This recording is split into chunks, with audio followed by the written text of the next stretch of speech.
Sekarang kita lagi heboh banget nih dengan kondisi polusi yang cukup parah khususnya di daerah Jakarta. Bahkan sempat banyak foto-foto yang beredar yang menegaskan polusi di Jakarta cukup parah dari atas pesawat. Dari foto-foto tersebut kita tidak bisa melihat cerahnya kota Jakarta. Bahkan dari foto tersebut kita bisa melihat Jakarta seperti Gotham City yang selalu kelabu dan menyeramkan. Dan faktanya, walaupun memang Jakarta sudah mengalami polusi tinggi dari zaman-zaman dulunya, tapi saat ini sepertinya cenderung lebih parah. Kenapa polusi bisa terjadi? Sebenarnya polusi bisa terjadi karena beberapa faktor. Yang pertama bisa terjadi dari kebakaran hutan, tapi untuk di Jakarta saat ini kebakaran hutan bukan penyebabnya. Kemudian yang kedua, pembangkit listrik. Dengan pembangkit listrik yang masih menggunakan bahan bakar berupa gas, batu bara atau minyak bumi akan menghasilkan zat-zat berbahaya seperti karbon dioksida, nitrogen oksida, patrikulat, dan sulfur dioksida yang dapat mencemari udara. Ini mungkin menjadi salah satu faktor, tapi bukan faktor yang signifikan sebenarnya. Kemudian ada faktor pabrik. Jadi asap yang dikeluarkan melalui cerobong-cerobong asap pabrik mengandung zat polutan yang sangat berbahaya seperti hidrokarbon dan karbon monoksida. Dan hal ini adalah salah satu penyumbang polusi di Jakarta juga. Ya, walaupun memang pabrik kebanyakan di Cikarang ataupun Tangerang, namun ruang lingkupnya masih cukup dekat. Dan yang terakhir, ada faktor kendaraan. Jadi, zat-zat yang dihasilkan dari pembakaran kendaraan bermotor seperti karbon monoksida, nitrogen oksida, dan volatil dapat mencemari udara dan merusak lapisan ozon. Dan menurut saya pribadi, ini adalah hal yang menyebabkan Jakarta menjadi kota nomor 2 di dunia yang menjadi kota yang memiliki polusi tertinggi. Ditambah Indonesia menurut survei adalah negara yang paling malas untuk berjalan kaki. Dengan demikian, dikit-dikit ya naik motor, dikit-dikit ya naik mobil. Rasanya malas banget mau ke stasiun kereta atau ke Transjakarta. Karena hal tersebut, akhirnya jumlah kendaraan akan berjubel.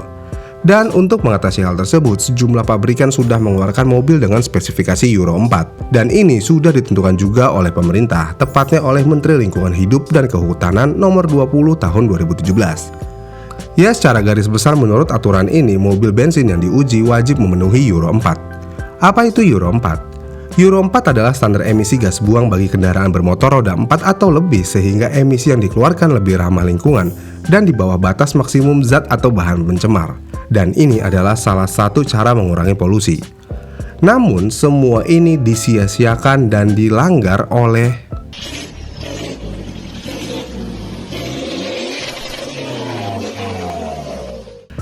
sama kaum cumi.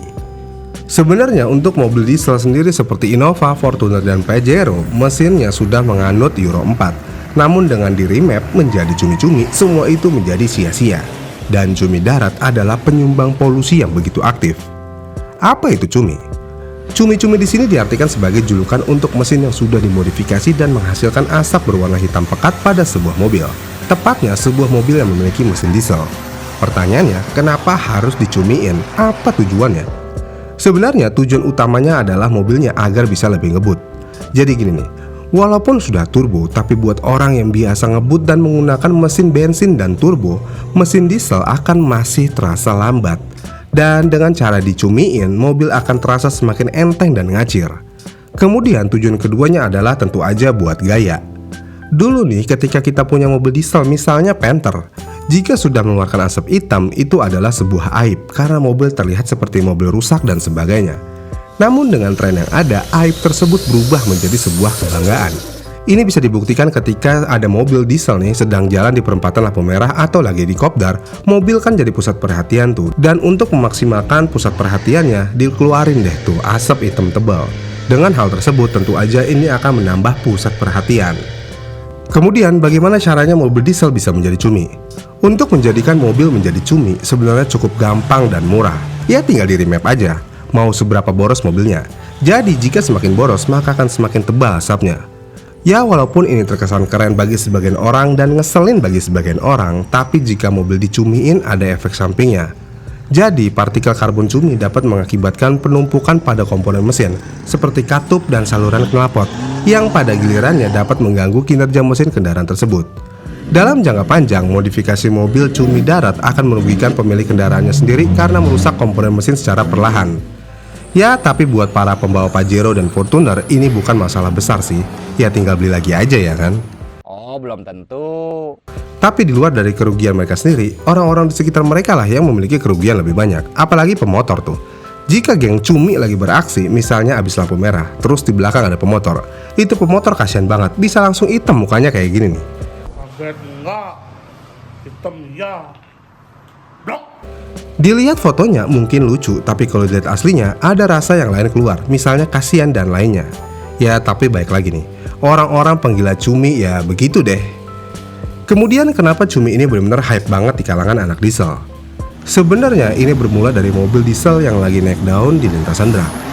Balapan drag resmi akhir-akhir ini kan lagi banyak banget eventnya, dan yang bikin heboh bukan mobil hatchback yang ngebut lagi, melainkan ada Toyota Fortuner yang ngebut banget, dan mobil tersebut ngebul banget. Akibatnya mobil tersebut menjadi buah bibir, dan yang suka modifikasi racing look di mobil diesel untuk melengkapinya ya cumi-cumi harus menjadi komponen wajib sekarang. Tapi ya selain menjadi komponen pelengkap, jika mobil diesel sudah dicumi, maka mobil tersebut akan mendapatkan tenaga yang lebih. Misalnya di Innova Reborn dilansir yang tadinya memiliki tenaga di 150 horsepower, jika dicumi bisa naik menjadi 200 horsepower. Sedangkan di Fortuner dari 150 horsepower bisa menjadi 240 horsepower. Ya cukup menggiurkan bukan? Jadi ya bodo amat buat sama orang sekitar, kalau mereka bisa mendapatkan horsepower yang lebih hanya dengan merogoh kocek sekitar 3 jutaan. Ya sebenarnya ada plus minusnya, tapi ya lebih banyak minusnya sih kalau buat mobil harian. Lebih tepatnya minus ke orang lain.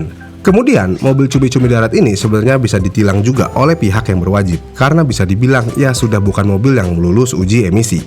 Tapi ya apapun plus minusnya, saya cuma menyarankan pikirkan juga kesehatan orang lain, karena mau bagaimanapun juga itu adalah kota Anda tinggal. Dengan adanya cumi darat ini, jadi semakin ngeselin ya mobil raja jalanan ini. Udah arogan, ngebul lagi, maksimal bener. Pakai rotator, strobo. Emang jalanan punya bapak moyang lu apa? Bagaimana nih menurut kalian? Setuju nggak dengan cumi darat ini? Komen di kolom komentar di bawah ya. Jika kalian suka dengan video ini, kalian bisa like dan subscribe channel ini. Dan sampai jumpa di video selanjutnya. Diesel kamu keren, biturbo tidak.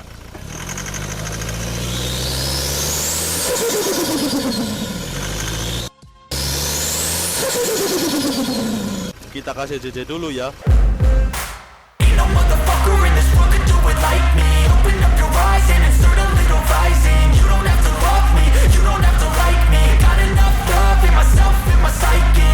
You should have the same in your brain nightly. If you wanna taste, bitch, you can fucking try me. If you wanna hate, bitch, you know where to find me. And if you're going hate this, you can fucking bite me. I'll be cruising in my lane fast, call it high speed. I've been working hard, yeah, I've been working nightly. If you think you'll win, ha, not fucking likely. I be taking shots, yeah, cold-blooded, icy.